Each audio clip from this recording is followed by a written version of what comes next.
नमो नमः।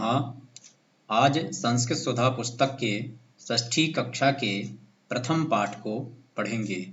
तो आइए हम प्रारंभ करते हैं। भारत वंदना। पाठ का नाम है भारत वंदना। इसे हम एक बार स्वर में बोलेंगे। मातृभूमे नमो मातृभूमे नमः। मातृभूमे नमो मातृभूमे नमः। तव गिरिभ्यो नमो नदीभ्यो नमः। तव वनेभ्यो नमो जनपदेभ्यो नमः।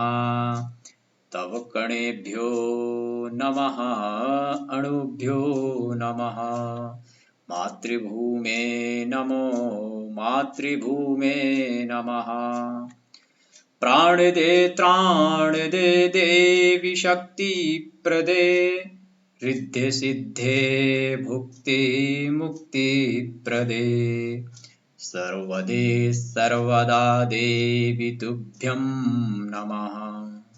मातृभूमे नमो मातृभूमे नमः। मातृभूमे नमो मातृभूमे नमः। मातृभूमे नमो मातृभूमे नमः। ये हुआ आपका पाठ। अब इसे हम समझ लेते हैं।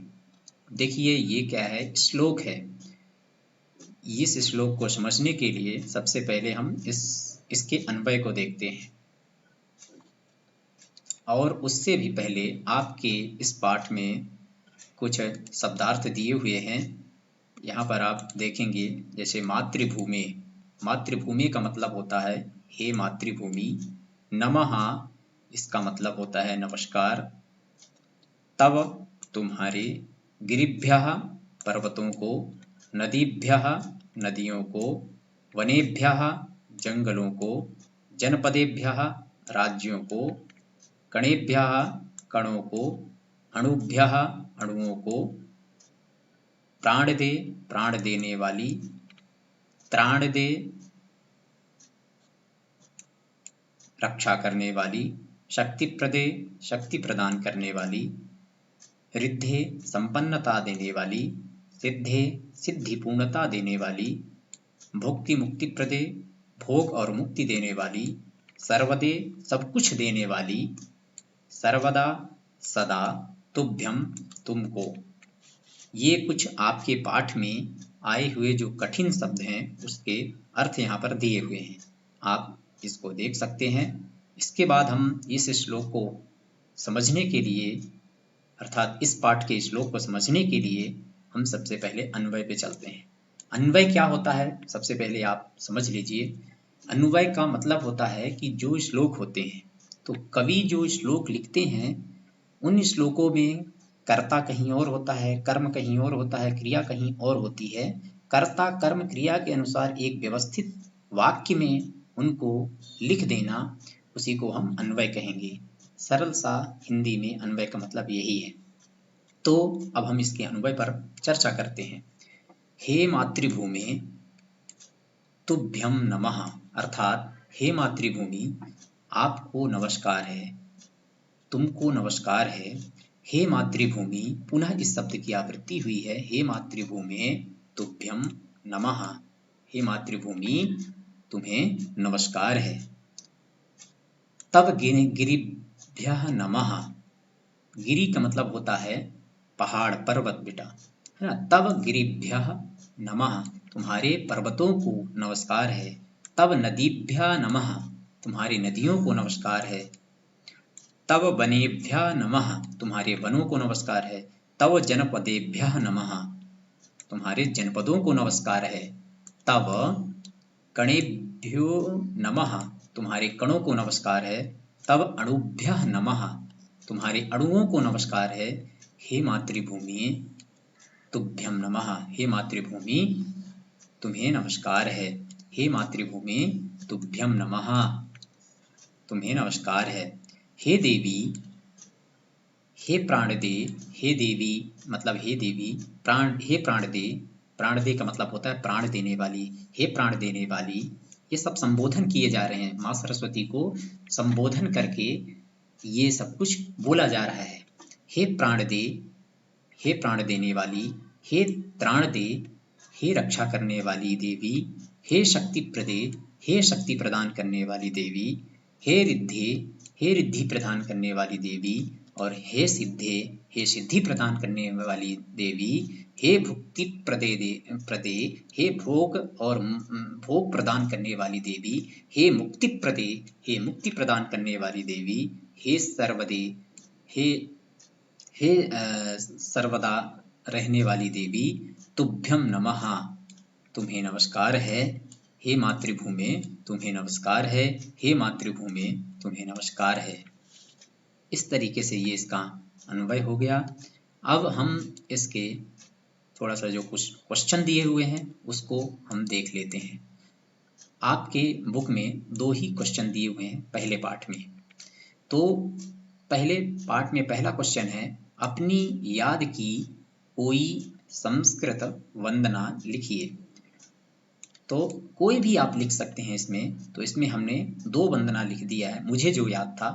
अब ये आपको जरूरी नहीं कि आप इसी को लिखें, आपको और कोई सी अगर संस्कृत वंदना याद है तो उसे आप लिख सकते हैं। मैंने यहाँ पर लिखा है, ओंकार बिंदु संयुक्तम नित्यम ध्यायन्ति योगिनः कामदम मोक्षदम चैव ओंकाराय नमो नमः। इसको हम अगर आवाज में बोलें तो स्वर में बोलें तो कैसे बोलेंगे? ओंकार बिंदु संयुक्तम नित्यम ध्यायन्ति योगिनः कामदम मोक्षदम चैव ओंकाराय नमो नमः। फिर दूसरा, अभयम देहि देवेश पापात् अस्मान् निवारय वयं त्वां शरणं यामः रक्षणः शरणागतान्। ये दूसरा है। तो ये 2 यहाँ पर संस्कृत वंदना दिए हुए हैं। तो आप चाहे तो इनको खुद लिख सकते हैं, खुद भी लिख सकते हैं, इसी को लिख सकते हैं खुद, या फिर खुद से आप कोई अगर दूसरी आपको कोई संस्कृत वंदना याद है तो आप उसे यहाँ पर लिख सकते हैं और यहाँ पर बोल सकते हैं अगर क्वेश्चन पूछा जाता है तो। ठीक है। और दूसरा है, प्रस्तुत वंदना का भावार्थ लिखिए। इस वंदना का आपको भावार्थ लिखना है। तो उत्तर देखते हैं, इसका भावार्थ क्या है। एक बार भावार्थ पढ़ लेते हैं। जैसा कि हमने अभी आपको समझाया, तो भावार्थ वही है, उसका मतलब यही है, लेकिन और एक बार हम इसको पढ़ लेते हैं। हे मातृभूमि, तुम्हें नमस्कार है। हे मातृभूमि, तुम्हें नमस्कार है ना। ये हम पढ़ चुके हैं, इसको तो हम समझा दिए हैं, फिर भी एक बार आप देख लीजिए। ये पहले वाले श्लोक का अर्थ है। दूसरे वाले श्लोक का अर्थ देखते हैं कि हे मातृभूमि, तेरे पर्वतों को नमस्कार है, तेरे नदियों को नमस्कार है। फिर आगे देखते हैं हम, तेरे वनों को नमस्कार है और तेरे जनपदों को नमस्कार है। ये दूसरे श्लोक का हो गया। हे मातृभूमि, तेरे कणों को नमस्कार है, तेरे अणुओं को नमस्कार है। हे मातृभूमि, तुम्हें नमस्कार है। हे मातृभूमि, तुम्हें नमस्कार है। ये तीसरे श्लोक का अर्थ हो गया, जैसा कि हमने अभी समझाया था। फिर भी इसमें आपके बुक में दिया हुआ है, वो एक बार हम पढ़ लेते हैं। हे प्राण देने वाली, हे रक्षा करने वाली, शक्ति देने वाली, संपन्नता देने वाली, पूर्णता देने वाली, भोग और मुक्ति देने वाली, हे देवी, तुम्हें नमस्कार है। ये चौथे श्लोक का अर्थ है। ठीक है। अब हम देखते हैं अगला। हे सब कुछ सदा देने वाली देवी, सर्वदे का मतलब होता है हे सब कुछ सदा देने वाली देवी, तुम्हें नमस्कार है। तुभ्यम नमः ना। फिर आगे देखते हैं, हे मातृभूमि, तुम्हें नमस्कार है। हे मातृभूमि, तुम्हें नमस्कार है। ये इसका सरल सा भावार्थ है। और ये भावार्थ बहुत मोस्ट है बेटा, बहुत इंपॉर्टेंट है। इसको अच्छे तरीके से आप वीडियो को आगे पीछे करके और बार बार इसे सुने, और इस जो ये वंदना है इसको आप बार बार आगे पीछे करके, इसको रोक करके अच्छे से इसको सुने और सही सही इसका उच्चारण करें। और अगर उच्चारण में या किसी शब्द के अर्थ में आपको उसका अर्थ समझ नहीं आ रहा है, और अगर कोई आपको दिक्कत जा रही है, तो मुझे कमेंट के माध्यम से कमेंट करके पूछ सकते हैं। और भी इसके अतिरिक्त अगर कोई आपको प्रॉब्लम आ रही है इस भारत वंदना पाठ में या किसी शब्द के अर्थ में या इसको बोलने में, तो मुझे कमेंट करिए। कमेंट्स के माध्यम से मैं उसका आंसर दूंगा। अब मेरा जो अगला वीडियो होगा आपके दूसरे पार्ट से होगा। ठीक है, तो आज के लिए बस इतना ही। थैंक यू, धन्यवादः।